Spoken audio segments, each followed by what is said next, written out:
Hi everyone, and welcome back to Mrs. Kastner in Morocco, highs, lows, and mediocre moments. One of the first questions that I've been getting asked is, how are you exploring Morocco?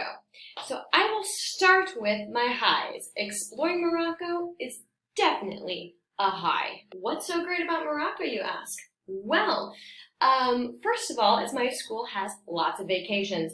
That is great. We had fall break in October. I realize, yes, it's been a long time since I've kept you updated. In October, we had a week off, and so Mr. Kastner and I went to the Sahara Desert.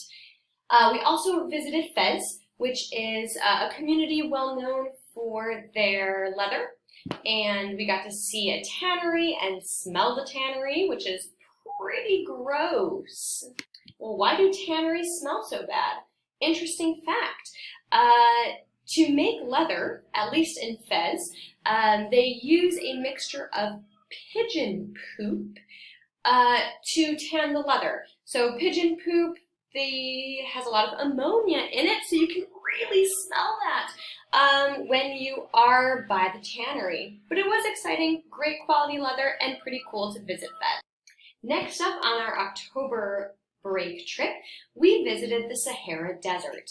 Yes, it is super exciting, as you might imagine the Sahara Desert to be. All sand, very beautiful, dunes and dunes as far as you can see. We did ride camels, if you were wondering. Yes, about 2 miles out into the desert, and then out there we had tents set up for us, and we had a fire and dinner under the stars. It is one of the first times I at least can remember seeing the Milky Way above me, shooting stars. All of it was so peaceful, so beautiful, so amazing. I love the Sahara. You may be wondering, is the Sahara hot? Probably. In my experience, though, we went out into the desert after 5 p.m. So it was warm, but I did not get sunburned, clearly. And it was just normal temperatures. However, interesting that the sand got very, very cold. I went to bed at 11 p.m. that night, and it was still warm all the way up until that point. Woke up in the morning to see the sunrise around 5 a.m. We took the camels out, still underneath the stars, got off the camels to walk in the dunes for pictures. I was barefoot, and after about half an hour we saw the sunrise. My feet were numb from being in the sand. So that was kind of interesting. So in all of that, what could be a possible low? Well, I will tell you. A low is that the Sahara is far from Casablanca, and the drive ultimately took like 11 to 12 hours to get there, which was unexpected. Additionally, our guide who took us, I think, is very used to telling people and tourists what they want to hear. So we had stopped for lunch, and we had already been driving about 3 or 4 hours, and I said, how much longer? It looks like we're almost in the desert. And he said, 3 to 4 hours more, inshallah.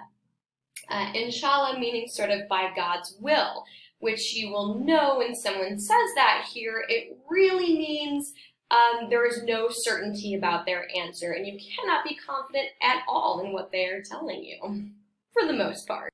So 3 to 4 hours later, I'm looking around trying to figure out where we are, and in reality, I believe it was like 6 or 7 hours later that we arrived in the desert. But it was great. Fantastic. Good fun.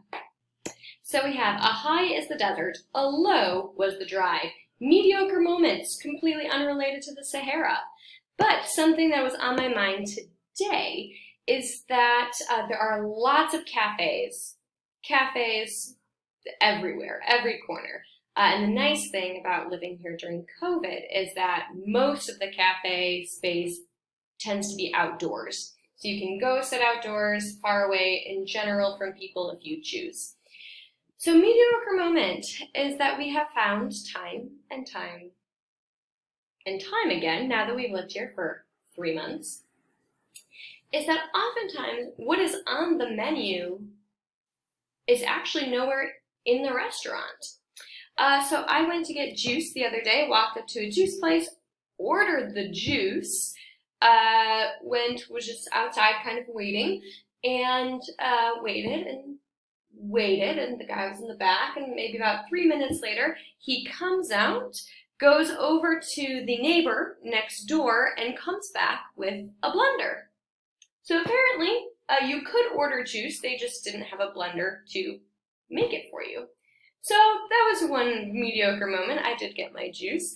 But this morning, Dan and I went to a waffle place. Waffle place as in waffle is in the name of the restaurant. So one would think that a waffle place would have waffles, right? So we went to order waffles, and sorry, there are no waffles today. Nope, no waffles. It seemed like maybe they said later in the day there would be waffles, but the waffle place did not have waffles. So there you go, kind of your mediocre moments of whenever you go somewhere, you can't totally know what to expect. And it also appears that most people are aware of items that are not on the menu that you can order, but what's on the menu, they don't have. So just kind of a luck of the draw. So I know that I am over my 5-minute limit. So if you're still with me, thank you. And shout out to everyone who is still with me. The last things that most people were wondering were about the weather and how school is going. The weather. Right now, it has reached 80 degrees today. This is my street. There's my little great place where I eat down there. Delicious, Andalus. It has reached 80 degrees today, but that was not the case a few weeks ago. It was about in the 60s or low 70s, so we did get some of that fall weather, which was nice. In the winter here, it'll get down to like 40s at the nighttime, 60s, 70s in the daytime. And I guess like Chicago, where you had some days in the 70s recently, we also have some days in the 80s in our fall time. And lastly, how is school going? School for me was put online for just this week because we did have some cases in the upper school, so that's grades 10, 11, and 12. So we're online, kind of quarantining-ish away from each other for the week. Hopefully we'll be back next week. But we are doing a hybrid system, so as I think many of my students at home are familiar with, I do have some students in my class and some students online at the same time. So that's a little bit challenging, but you know, those team qualities, we are being adaptable, we're being positive, and my Q1 grades were due today, so that was exciting. And lastly, for my shout-outs. Shout out to Frank Migliarese, as it was his birthday in October. Shout out to my husband, Dan Kastner, as it was his 30th birthday this week. And shout out to my students, Jimbo Polson, who was sending me emails. Thank you so much. It's so great to hear from students. Audrey Jeffrey, Audrey Polis, and Kayla Willie, who had all sent me emails this week. My Moroccan students are like amazed. Like, what? You still talk to your students? Of course I do. That's why I am a teacher. So everyone, I hope that you enjoyed this update. There's a lot more I could tell you, but I know that your attention span is probably pretty limited. Kudos to you if you even made it to the end of this video, and I hope to update shortly. Thank you, and have a great day.